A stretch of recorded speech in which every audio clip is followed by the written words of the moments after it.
Bonjour mes délicieux co-créateurs, c'est Lilou pour la télé de Lilou. Je suis au Québec avec Jean-Jacques Crèvecoeur. Mon Dieu, ça y est, nous y sommes, nous voilà, nous sommes enfin réunis à Val-David, chez vous. J'en suis ravie. Merci de cette interview.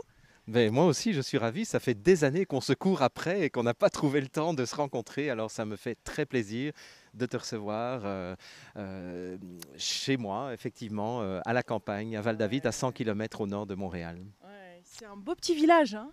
C'est un très, très beau petit village. D'ailleurs, la pancarte à l'entrée du village, c'est un monde à part et à partager, et c'est vraiment le cas. Waouh, waouh, waouh. Alors on est là dans ce magnifique cadre avec cette belle petite fontaine que peut-être nos délicieux co-créateurs entendent. Donc je vais tutoyer hein, parce que c'est tellement un langage du cœur et une interview venant du cœur que le tutoiement paraît beaucoup plus normal et voilà. On y va pour le tutoiement.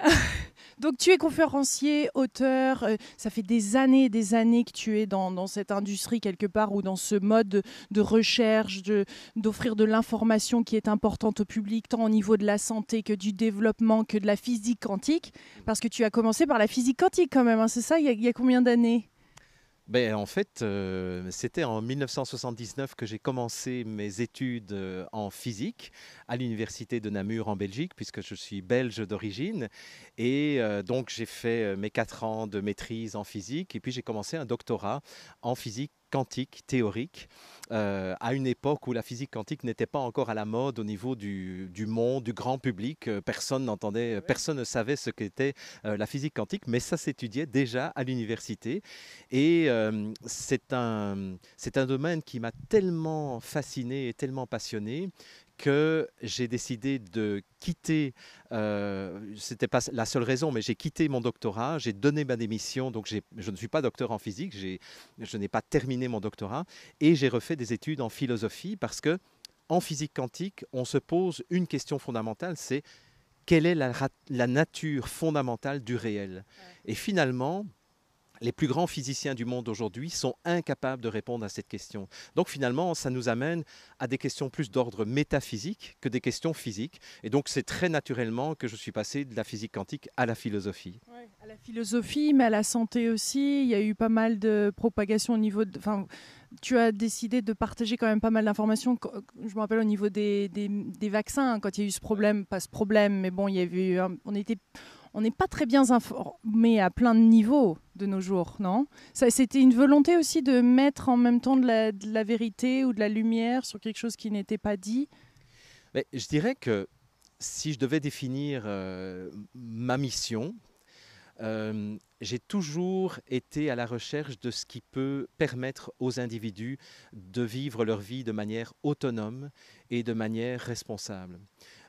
Et leur enseigner des outils et des processus qui leur permettent d'être le moins dépendants possible de médicaments, de thérapeutes, de guides, de gourous, etc. C'est-à-dire que pour moi, l'autonomie des individus, c'est vraiment au centre de mon travail et de ma mission. Et effectivement, quand je vois que la médecine essaye de prendre du pouvoir sur les individus en les manipulant par la peur, ben, parfois mon sang ne fait qu'un tour, mon âme de chevalier se réveille et dit bon, attendez, réfléchissez un peu là à ce qu'on est en train de nous raconter comme bêtises à propos de la grippe H1N1, puisque ça a été mon combat à cette époque-là. Ouais. Quelles sont les autres choses où tu trouves qu'on perd notre pouvoir, justement au travers de cette peur qui peut nous être, qu'on reçoit, hein, et on vit dans. En fait, je me demande quels sont les autres éléments de notre vie comme ça que tu vois ou que tu as détecté lors de cet grand apprentissage de la vie et cet enseignement qui nous bloque de vivre notre potentiel en fait. Des espèces de vérités qui ne sont pas des vérités ou dans lesquelles on vit qui nous bloquent. Je dirais que potentiellement, on peut perdre le pouvoir dans tous les domaines de notre vie. Tu sais, quand j'y réfléchis, dans le domaine des relations interpersonnelles, c'est quand même comme ça que je suis entré dans le monde du développement personnel ou de la croissance individuelle.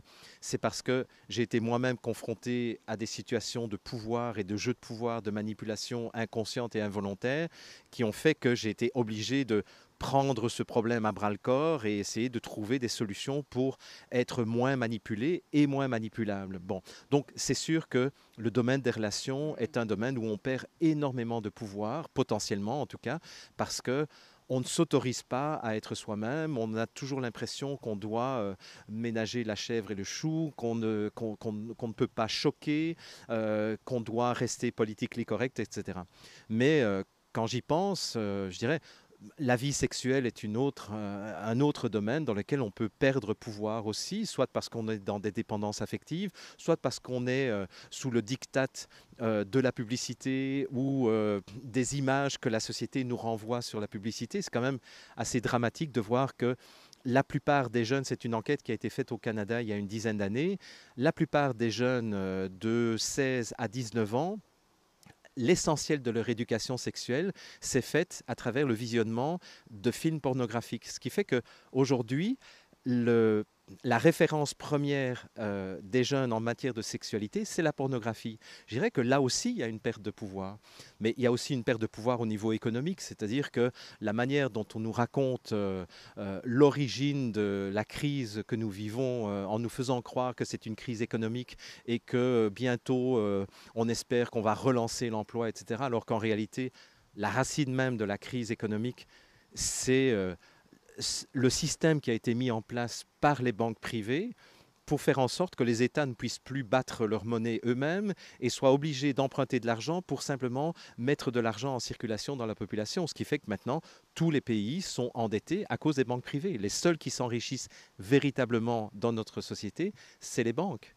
Alors, là aussi, c'est un autre secteur dans lequel on perd son pouvoir. Le secteur alimentaire aussi, quand je vois les dégâts que Monsanto fait sur tous les continents, avec cette aberration de rendre des grains stériles de telle sorte qu'on ne puisse pas reprendre un dixième de sa récolte pour les ressemer l'année suivante, en générant des centaines de milliers de suicides chez les paysans, que ce soit au Brésil, que ce soit en Argentine, que ce soit en Inde, etc.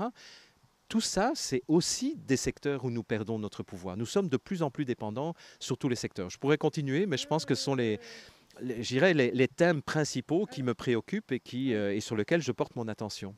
Alors, ce qui est intéressant, c'est qu'il y a plusieurs réactions face à ça. Certaines personnes décident de partir au combat ou d'être actives, d'autres, au contraire, se sentent victimes et portent le doigt ou pointent du doigt vers les méchants.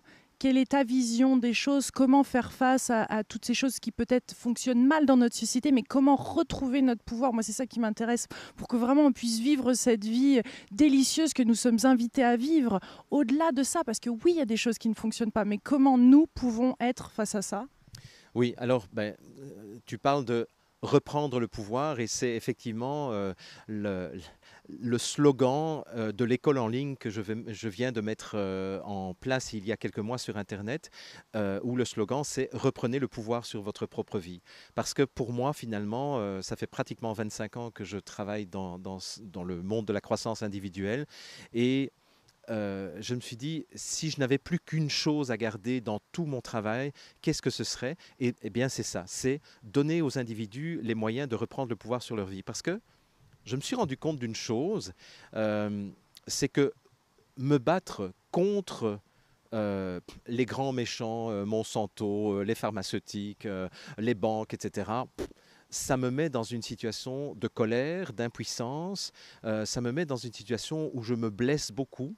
Je dois dire qu'il m'a fallu plus de 2 ans pour me réparer spirituellement et intérieurement et psychologiquement après mon combat titanesque contre les compagnies pharmaceutiques et contre le vaccin de la grippe H1N1.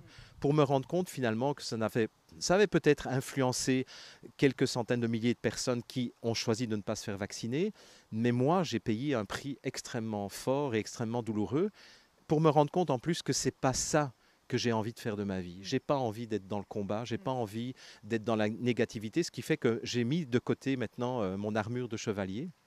Et je me suis rendu compte d'une chose, c'est que chaque individu a un pouvoir énorme qu'il ignore la plupart du temps, c'est le pouvoir tout simplement de dire non. De dire simplement non merci. Et on n'est pas obligé de le dire de façon agressive. On peut juste dire, vous me proposez vos saloperies de médicaments là? Non merci. Je vais prendre une autre voie. Euh, vous me mettez dans une situation de dépendance au niveau de mes récoltes en choisissant pour les OGM, etc. Non merci, je choisis l'agriculture biologique. Et je dirais un individu, c'est Gandhi qui disait, un individu conscient et debout est plus dangereux pour le pouvoir en place que 10 000 individus endormis et apeurés. Et moi, c'est ce que je vise aujourd'hui. C'est à travers l'enseignement que je donne maintenant via mon école en ligne, c'est de donner à chaque individu le pouvoir de rechoisir sa propre vie et de dire simplement, en fait, et ça c'est Hegel, je fais des parenthèses philosophiques, mais comme j'ai fait la philo, Hegel disait dans la dialectique du maître et de l'esclave, quand l'esclave meurt, le maître disparaît. Et donc, je fais prendre conscience aux individus petit à petit que s'ils sont dans une position d'esclavage, c'est parce que inconsciemment et involontairement, ils ont donné le pouvoir à l'autre d'avoir du pouvoir sur eux. Et que finalement, ce n'est pas en luttant contre le pouvoir de l'autre qu'on va s'en sortir, mais simplement en arrêtant d'alimenter ce qui permet à l'autre d'avoir du pouvoir sur moi. Et ça, c'est radical. Mais ça commence par quelle étape? Ça commence par parler, agir dans le contexte du travail, parce que souvent on sent, beaucoup de personnes du moins se sentent prisonniers de leur travail, des factures à payer, etc., du quotidien, des enfants. Oui, on a envie de bien manger, mais bon, ça coûte cher, et ci et ça. On connaît cette histoire et le dilemme. Alors par où commencer? Pour moi, la réponse, elle est très claire. C'est commencer par se remettre à l'écoute de soi, se remettre à l'écoute de ce qui se passe à l'intérieur de mon corps. De son rythme, en fait, un peu, de son pas seulement être. Pas seulement le rythme, c'est être à l'écoute de toutes mes frustrations, de tous mes malaises. Parce que, et ça j'en fais l'expérience, j'ai formé des dizaines de milliers de personnes, et chaque fois que je pose la question, je dis à la personne, prends le temps de juste écouter à l'intérieur de toi par rapport à cette situation, qu'est-ce qui n'est plus acceptable pour toi? Qu'est-ce que tu ne veux plus? Qu'est-ce qui est source de frustration pour toi aujourd'hui? Eh bien, la réponse sort la plupart du temps comme une balle de fusil. En fait, il suffit de se reconnecter quelques instants à soi pour se rendre compte, mais cette situation, en fait, ne me convient plus. Mais la vie moderne dans laquelle nous vivons nous distrait. Alors, une distraction, j'aime bien l'étymologie de ce mot parce que c'est distraere en latin, et traere, ça veut dire tirer, et dis, au loin. Donc, quand on est dans la distraction, on est tiré au loin de soi. Et c'est vrai que c'est ce qui nous est proposé en permanence par la télévision, par les médias, par tous les amusements qui nous sont proposés, c'est d'être distrait. Mais chaque fois que nous sommes distraits, nous sommes loin de nous. Et quand nous sommes loin de nous, nous ne sommes plus capables de même sentir le mal-être existentiel dans lequel nous sommes. Donc, si on ne commence pas par cette première étape de juste faire un bilan de ma vie et de me dire, mais est-ce que la vie que je vis est vraiment celle que j'ai envie de vivre? Il y a une auteure australienne qui s'appelle Bronnie Ware. Je ne sais pas si tu as entendu parler d'elle. Son livre vient d'être traduit en français. Moi, je l'avais lu en anglais. Son livre s'appelle, en anglais, c'est The Top 5 Regrets of the Dying. Donc, les 5 plus grands regrets juste avant de mourir. Et cette femme, pour qui la vie n'avait plus beaucoup de sens, s'est dit, pour retrouver un sens à ma vie, je vais aller faire de l'accompagnement des mourants, je vais faire des soins palliatifs, puisque elle était artiste, elle était auteure, compositrice, chanteuse, mais sa vie n'avait plus beaucoup de sens. Donc elle a passé énormément de temps auprès des gens qui étaient en train de mourir, et elle s'est rendue compte en les écoutant que les gens, à la veille de leur mort, expriment toujours les mêmes regrets. Et elle a fait la liste des 5 plus grands regrets. Ça a été un best-seller. Son blog a été un best-seller et puis son livre a été un best-seller. Et le premier regret qui revient le plus souvent, c'est « Je n'ai pas eu le courage de vivre la vie que j'aurais vraiment eu envie de vivre et j'ai plutôt vécu la vie que les autres voulaient que je vive. Donc pour moi, c'est ça. Reprendre le pouvoir, c'est de me mettre à l'écoute de moi et de me dire, est-ce que c'est vraiment la vie que j'ai envie de vivre? Est-ce que c'est vraiment pour ça que je me suis incarné? Ou est-ce que je vais continuer à vivre ma vie en étant la marionnette inconsciente et involontaire de ce que les autres attendent de moi?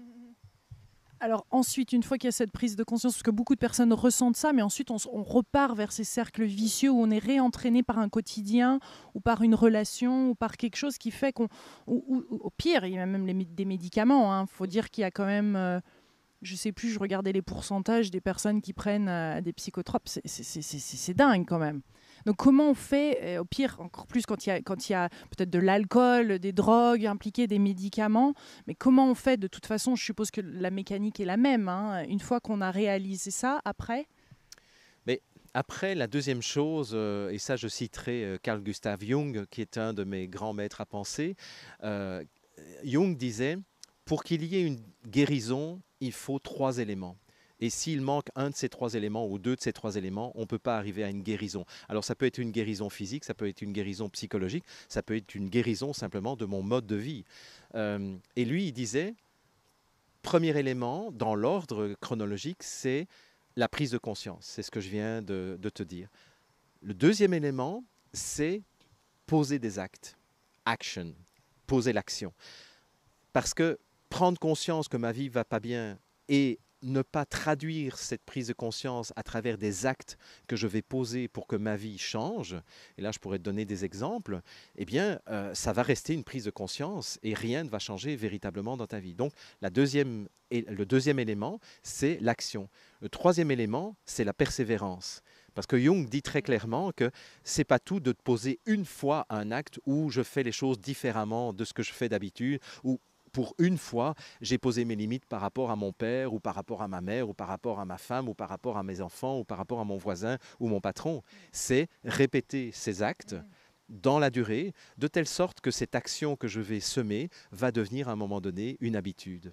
Et alors, maintenant, la grande question, c'est quel acte poser? Oui, oui. Et en plus, je pensais d'un seul coup au travail de ta compagne sur la neuroscience et justement de recréer ces nouveaux circuits aussi, de façon de penser, d'agir au quotidien pour que ça devienne des habitudes. Et en effet, c'est constamment redire non, non, non et oui à d'autres choses. C'est vrai que cette persévérance est tellement vraie.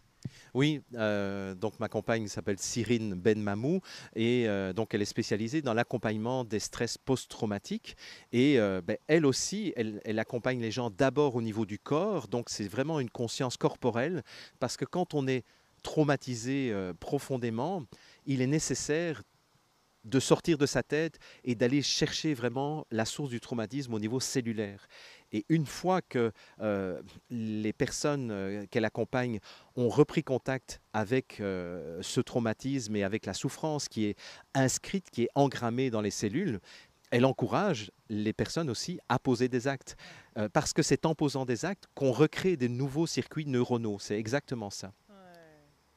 Et donc ensuite, donc là, à force, est-ce qu'il y a un petit conseil aussi par rapport à ça, justement par rapport à ces défis? Parce qu'on a l'impression qu'il y a toujours ces mêmes défis jusqu'à temps qu'on comprend la leçon. Et ensuite, cette chose-là est transformée et pratiquement inexistante après. Ça a l'air d'être quand même Quel est ce mécanisme-là ou quels sont les conseils? Parce que c'est pas évident quand même à mettre en place.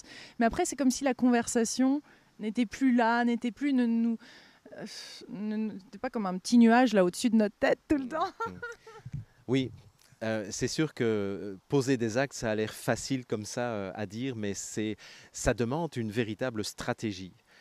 Parce qu'on a en face de nous notre inconscient qui, au moment de notre naissance, a associé le premier grand changement de notre existence, puisqu'on est passé du monde intra-utérin au monde extra-utérin.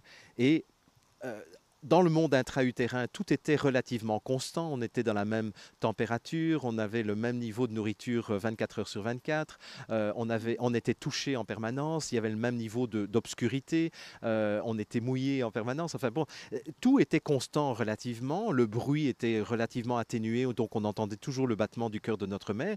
Et puis au moment de la naissance, c'est un énorme traumatisme qui fait que tout à coup, on a faim 3, 4, 5, 6 fois par jour et puis on est repu 5, 6 fois par jour. On a froid, on a chaud, on est mouillé, on est sec, on est dans l'obscurité, on est dans la lumière, on est touché, on est abandonné, etc. C'est-à-dire que là, tout à coup, notre première expérience de changement dans l'incarnation, ça a été une expérience qui s'est traduite par énormément de souffrance, énormément de traumatisme. En fait, c'est un traumatisme, la naissance. Nous, les adultes, on a l'air de regarder les enfants naître en disant oh, quel merveilleux événement. Mais en réalité, pour l'enfant, pour l'être qui entre dans l'incarnation, c'est un traumatisme. À partir de là, notre inconscient a mis en place une équation au niveau de notre, je dirais, de notre existence, qui est chaque fois qu'il y a un nouveau changement, nécessairement, ça va se traduire par des nouvelles souffrances, des nouveaux traumatismes, etc. Donc, nous allons devoir négocier en permanence avec notre inconscient lorsqu'on va poser des actes. Parce que si on pose des actes de façon forcée, si on essaye de passer en force, en négligeant ce côté sombre de notre existence, eh bien, tôt ou tard, le naturel va revenir au galop et on va observer, sans savoir d'où elles viennent, des résistances au changement. Et là, c'est un processus que j'enseigne depuis des années et des années, parce qu'effectivement, c'est vraiment, on a vraiment besoin d'un mode d'emploi pour négocier avec notre inconscient. Je ne sais pas si tu veux que j'aille plus loin au niveau... Surtout dans quelques... Alors, je suppose qu'il y a des centaines de vidéos et de livres et tout ça, mais au moins quelques indices sur... comment se faciliter la tâche là? Parce que j'en suis super consciente qu'on n'a pas besoin, ça n'a plus besoin d'être un long processus hyper lourd, hyper dur et tout. Donc on veut les clés, genre les petites clés là, paf, paf. Bien sûr qu'il y a un long processus, etc. Mais il y a quand même des choses qui peuvent se faciliter. Je sais qu'il y a des formules, il y a des choses qu'on peut faire quand même au quotidien pour s'ouvrir à la vie au lieu d'essayer de rester là-dedans, en fait, dans le cerveau, dans l'intellect. Et là, ça ne bouge pas vraiment.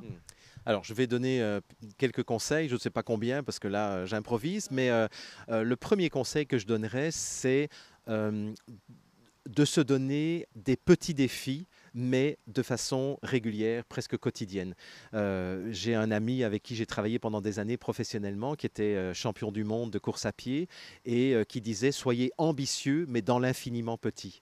C'est-à-dire, le but ultime, c'est de vraiment changer toute votre vie, mais soyez ambitieux dans l'infiniment petit, c'est-à-dire chaque pas que vous allez poser va avoir cette ambition de changer complètement votre vie, mais n'y allez pas avec des trop gros pas ou des trop grosses tranches dès le départ. Il y a un proverbe chinois que j'aime beaucoup qui dit « Le pas que je dois faire pour aller jusqu'au puits n'est pas plus difficile à faire que le pas que je vais faire pour aller jusqu'au bout du monde. » Parce qu'un pas, ce n'est pas difficile à faire.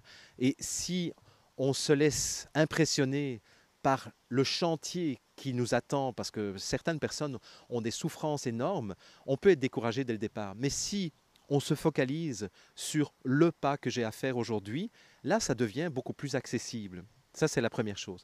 Deuxième chose, je dirais ne plus forcer.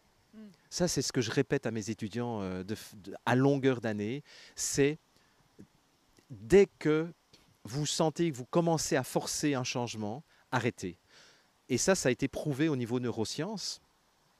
C'est que lorsque j'essaye de mettre en place un nouveau comportement, mais en forçant, en disant « il faut absolument que je fasse ça, il faut, hein, je dois, etc. » Donc, tout c'est ce que Kant appelait les impératifs catégoriques.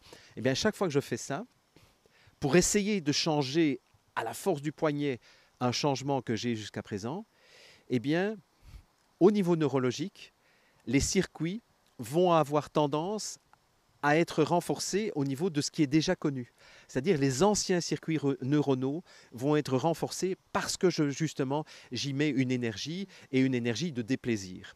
Donc, ma deuxième recommandation, c'est que si le changement génère, dès que le changement génère un déplaisir, arrêtez aujourd'hui et reprenez demain. Ça a l'air paradoxal, mais pour en avoir discuté avec plusieurs psychiatres alternatifs, ils me disaient, parfois mes clients, le premier jour, ne font leur changement que pendant 5 minutes. Après 5 minutes, ils ont un déplaisir, ils arrêtent jusqu'au lendemain. Le lendemain, ils ont un quart d'heure de plaisir dans le nouveau comportement avant que ça ne commence à devenir difficile. là on s'arrête. C'est-à-dire que toute notre éducation qui nous disait termine ton assiette, va jusqu'au bout de ton devoir, après tu iras bouger ou jouer ou des choses comme ça, eh bien c'est tout faux en fait. Et si on avait une stratégie de changement où mais avec la régularité, avec la persévérance, hein, ça c'est le troisième élément dont Jung parlait. Donc il ne s'agit pas de dire je le fais une fois et puis oh ça me plaît plus et je ne le fais plus pendant 15 jours. Non, je le fais tous les jours, mais je le fais tant que j'ai du plaisir. Si les premiers jours j'ai 5 minutes de plaisir et puis après ça commence à devoir forcer, j'arrête. Ça c'est le deuxième grand conseil. Rien qu'avec ça, je dirais, on peut déjà aller très loin. Il y a un engagement aussi quand même qui est nécessaire. Oui, il y a un engagement, c'est-à-dire qu'il y a vraiment un objectif. J'ai vraiment un objectif. Je vais visualiser en fait le type de vie que j'ai envie d'avoir. Ça va être, je dirais, le but ultime qui va me motiver à rester persévérant au quotidien. Tu vois, par exemple, moi, pour exercer mon métier, pendant des années, j'ai eu une vie de bâton de chaise. Je faisais 70 000 km par an en voiture, à peu près 100 000 km par an en TGV et en avion. Tout ça dans la même année. Je passais à peu près 180 nuits à l'hôtel par an. Donc, je ne voyais jamais ma première femme, je ne voyais jamais mes enfants. Et, et donc, j'en étouffe d'ailleurs encore aujourd'hui parce que effectivement, c'est une vie qui me choque comme une... Ouais, c'est ça, ça choque comme on dit au Québec. Donc, oui, j'ai toujours été passionné par l'enseignement, mais le vivre dans des conditions pareilles, non, je ne voulais plus. Et donc, j'ai eu cet objectif depuis des années de dire je veux changer de vie, je veux changer ma façon de vivre, etc. Ça, c'était mon but ultime, c'était le résultat. Et ça fait 5 ans que j'ai mis en place un processus où je savais que je voudrais un jour créer une école en ligne pour enseigner à partir de chez moi, à partir de mon studio qui se trouve dans le sous-sol de ma maison, et de pouvoir continuer à toucher autant de personnes qu'auparavant, mais en ayant moins d'impact sur le plan écologique. Je n'ai même plus de voiture, je ne prends quasiment plus jamais l'avion, ni le train, ni quoi que ce soit. Les personnes qui me suivent ne prennent plus la voiture non plus, donc finalement sur le plan écologique on est gagnants tous. Et moi, en termes de qualité de vie, je travaille dans un cadre comme celui que tu vois pour l'instant. Quand tu me quittes, je vais aller enregistrer la vidéo de lundi prochain et je travaille de cette façon-là. Mais il m'a fallu 5 ans où j'ai posé petit acte par petit acte, où j'ai appris toutes les techniques que j'avais besoin d'apprendre pour aujourd'hui pouvoir travailler de cette façon-là. Donc, Pardon. Donc, je dirais que, et c'est vraiment la vision d'un autre mode de vie qui m'a permis au quotidien de me dire, OK, encore aujourd'hui, je vais apprendre. Et je dirais que tout être humain est un être en apprentissage, toujours. On a de l'eau là derrière, hein. J'adore cette fontaine et j'ai l'impression que ça fait aussi partie des enseignements maintenant d'être fluide, parce qu'on ne peut pas avoir ces buts bien fixes parce qu'on ne sait pas en fait ce que la vie va pouvoir nous offrir ou vraiment quel est notre plein potentiel. Comment on peut vivre ça au quotidien en étant en même temps en étant persévérant mais tout en étant dans ce lâcher prise des événements? Ben, ça, c'est tout un défi, hein, effectivement, parce que, comme tu le disais tout à l'heure, on a tous le défi de payer nos factures à la fin du mois, de payer notre loyer ou de payer le remboursement d'une maison, et en même temps d'être fluide. Et je dirais que pour moi, le choix a été fait depuis très très longtemps, c'est que je n'ai jamais fait passer les questions d'argent avant la question du bien-être. Et à l'époque où je travaillais comme consultant en entreprise, puisque j'étais une star auprès du patronat français pendant des années, avant que je sois vraiment tanné et que je sois vraiment fatigué de voyager tout le temps et de rencontrer ce stress permanent dans le monde des entreprises, ce qui fait que j'ai quitté le monde des entreprises et je ne travaille plus maintenant qu'avec des individus. Mais j'ai toujours fait passer mon éthique et la fidélité à mes propres valeurs avant les problématiques d'argent. Et chaque fois que j'ai fait des choix majeur dans ma vie. À l'époque où je travaillais en entreprise, je vivais dans un château en Belgique que j'avais acheté. Ce n'était pas un château de famille. À 33 ans, j'ai acheté un immense château dans un immense parc avec des arbres plusieurs fois centenaires, etc. Mais j'étais prisonnier en même temps de cela. Le jour où j'ai décidé de quitter ce mode de vie, j'ai été obligé de revendre mon château. J'ai été obligé de faire 7 fois moins de chiffre d'affaires en une année. Et donc, mais pour moi, ce qui était essentiel, c'était de rester fidèle à mes valeurs plutôt que de devenir esclave. Pendant des années, j'étais très fier de dire je suis travailleur indépendant. Je n'ai pas de patron. D'ailleurs, j'ai jamais eu de patron. Dès que j'ai quitté l'université, je suis devenu entrepreneur.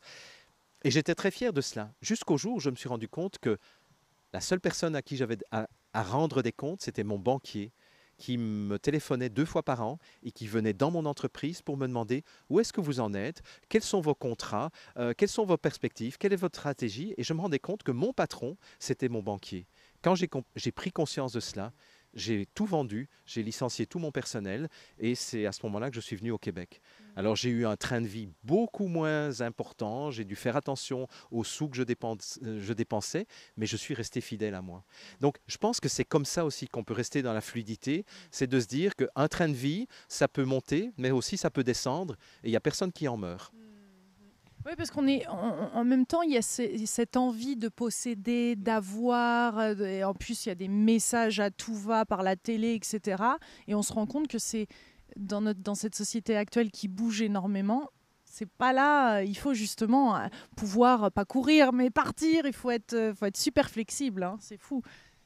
Et en même temps, il y a cet ego, il y a cet ancien mode de fonctionner. On est un peu tiraillé entre deux modes hein, par moment, hein, jusqu'à temps que est-ce qu'il y a un moment où vraiment on passe de l'autre côté, on est à 100% tout le temps, où on doit être quand même bien réveillé, conscient qu'à tout moment, les peurs peuvent croupir Je crois que c'est un défi de chaque instant, effectivement, et je ne pense pas qu'on bascule jamais de l'autre côté. En tout cas, moi, c'est une autre illusion. C'est une autre illusion. Je ne me considère pas comme étant ni un être réalisé, ni un maître spirituel, ni quoi que ce soit.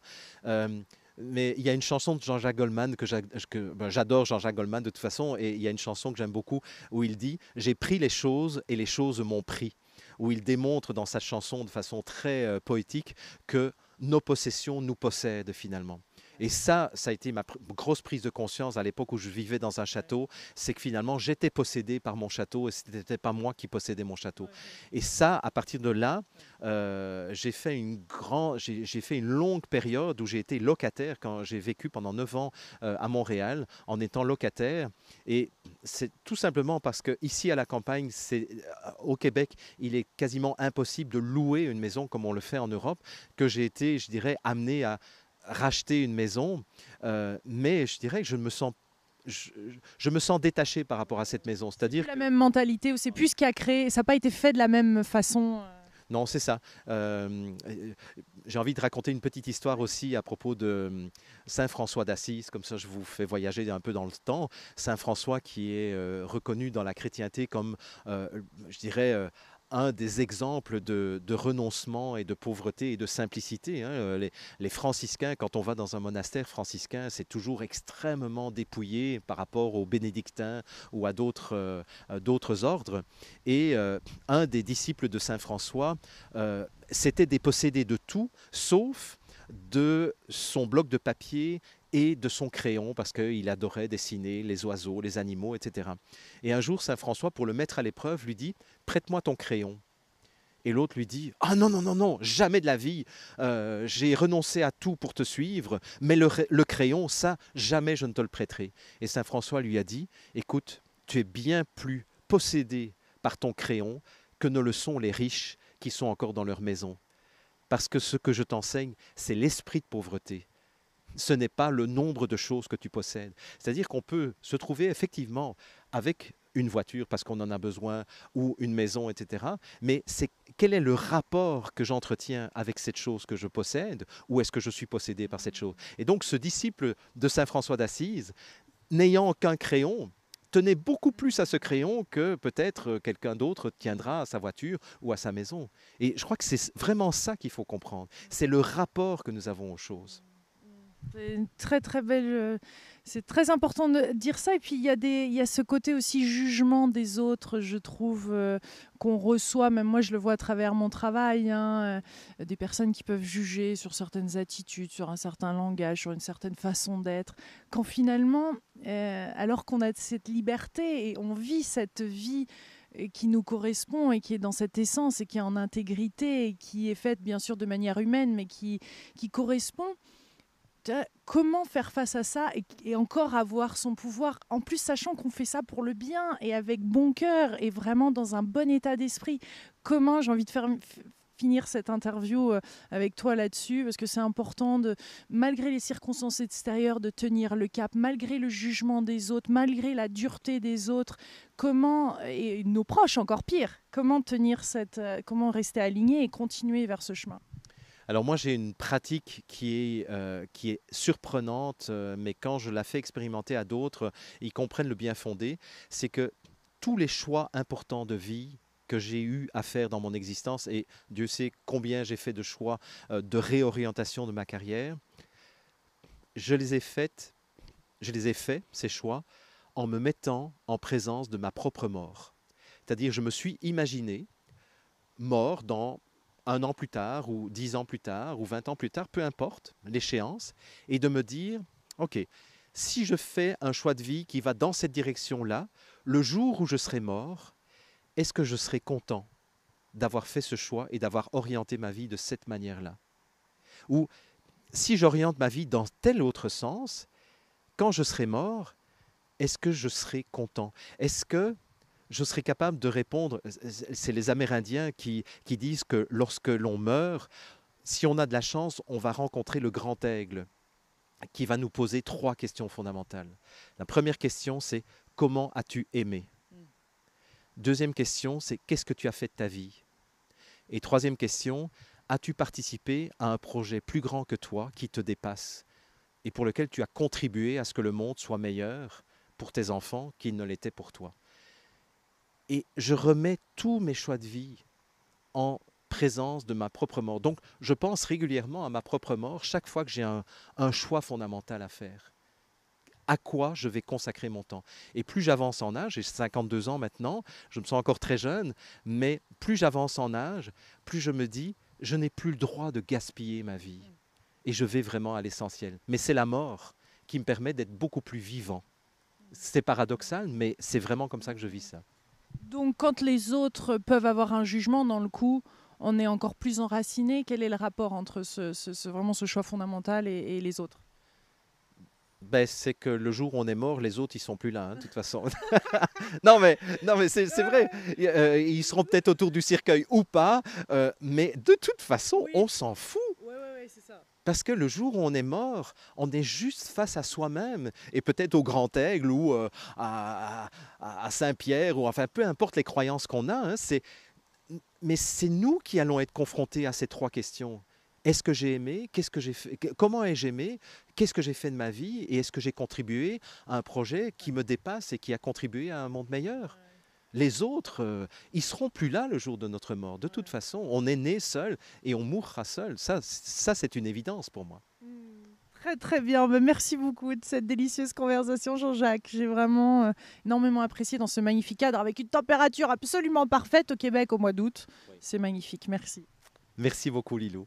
Merci mes délicieux co-créateurs d'avoir regardé cette vidéo, de la partager, de vous en nourrir parce que c'est bon ça. Au-delà des mots, il y a une belle énergie ici qu'on vous transmet. On vous envoie plein d'amour. Plein de gros bisous. Au revoir. Au revoir.